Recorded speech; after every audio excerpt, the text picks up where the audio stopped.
Of course, we can't know for sure, and so much gets lost in the fog of war and the barrage of propaganda and clashing narratives. But it seems to me, first of all, that it's in the line of things that the Ukrainians have done quite a lot of. They blew up the Crimea bridge, they assassinated two people, um, they send cruise missiles or repurposed drones as far as Samara, which is deep inside of Russia. They hit the Air Force base there, and they always do deny it.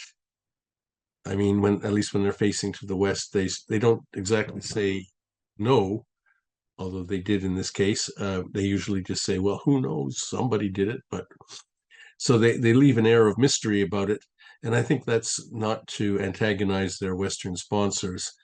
Um, I think it's perfectly possible to have done what they did. Moscow is well defended, but no place is perfectly defended, and drones get through all the time. The Russians are doing the same thing in Ukraine, and some of their drones get shot down, some don't. So I think that on balance, it's very likely the Ukrainians did it in order to, sow confusion, disrupt the preparations for the Victory Day parade, which is coming up on Tuesday. Uh, that seems the most likely explanation to me.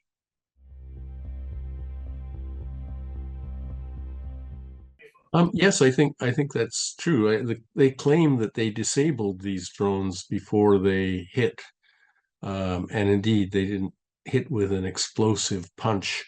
They just smashed into the dome of the Senate Palace. Um, but you see, I think that the Russians wouldn't want to make it look like they're that vulnerable. I think defenses always have holes in them, but you don't want your enemies to know that. So again, it's just an exercise in logic. You can't prove it one way or the other. I just come down on the side of it being likely what the Russians say it is.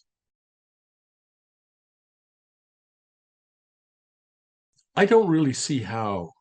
Um, the war is already going at full throttle. The Russians have been bombarding Ukraine pretty heavily in recent days before this happened.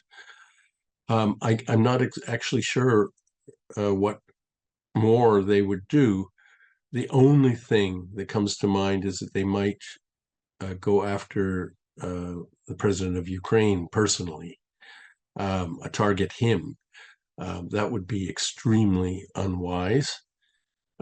Just as if the Ukrainians did this, it was also not wise to attack the Kremlin, because I think that bringing the war home to Russians in this way will make them angrier and make them more supportive of Putin and the war. And the same would happen, of course, if the Russians were foolish enough to attack Zelensky. The sympathy for him would accelerate and intensify. So, but otherwise, I think we're on the cusp of major offensive. Some major developments will happen on the battlefield, and that this attack on the Kremlin was a bit of a sideshow.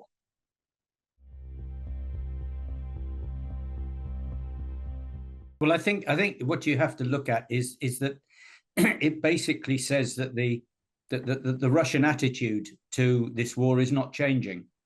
If anything, it's getting harder and nastier. You can see the nastiness from the attacks on civilian facilities in Zaporizhzhia, in you name it, or to Kherson 2 days ago. So Russia is losing on the front line, and it's doubling down on its nastiness, I think would be the right expression. And this just highlights this, but it also shows that the Ukrainians are not about to give in and allow Russia to trample over them in any way, shape, or form. I would add, you could argue that it also says that Turkey is flying kites that aren't going to fly very, very long and high, hoping that things that they do are going to somehow create rapprochement and peace. They're not. this war is only going to be won on the battlefield. It's not going to be won by Turkey, Chinese peace plans, or anything else.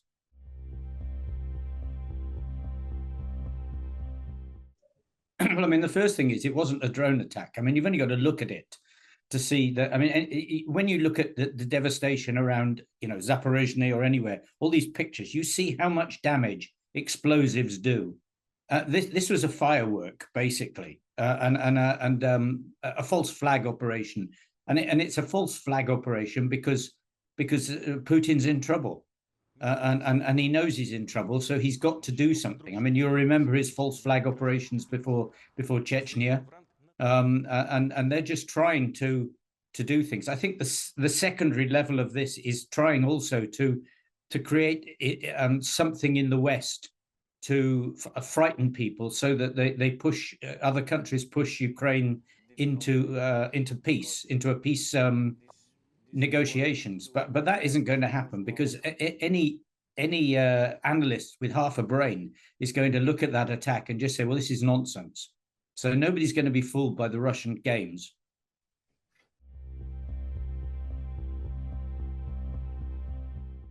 I think they'll try anything at the moment.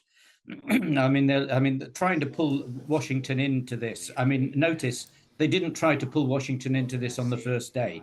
Then they realized it was going nowhere, so they tried to pull Washington in on the second. And that sort of line of desperation shows that they're in much more trouble, or Putin feels he's in much more trouble than maybe the West even realizes. I mean, you can see on the front line, Prigozhin and Shoigu basically are at loggerheads with each other, and Wagner Group is struggling because they're not getting the ammunition, and they just can't break through in Bakhmut. Despite, I mean, some analysts say 50,000 dead just for a tiny town of Bakhmut.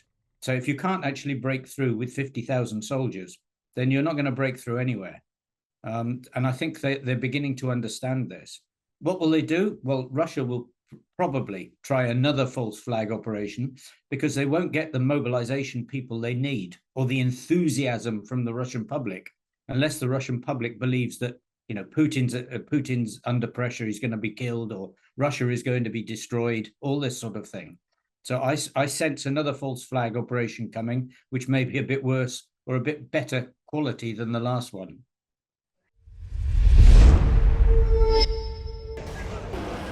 And there they go.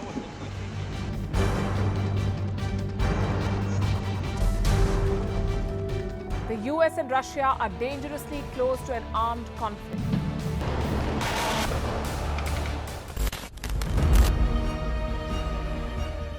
This year, 2023, New Delhi will be the capital of global diplomacy. For a country as diverse as ours, with 88% of the population illiterate, it was a very big deal to write a constitution, and that too, the world's largest. Meanwhile, if we may, here's a Republic Day gift from India for the BBC. A list of suggestions for the BBC for their upcoming documentaries. Number 1, the Kohinoor and the colonial loot. Number 2, an outdated monarchy and unhealthy obsession with the royals. Number 3, racism in 2023. We're waiting.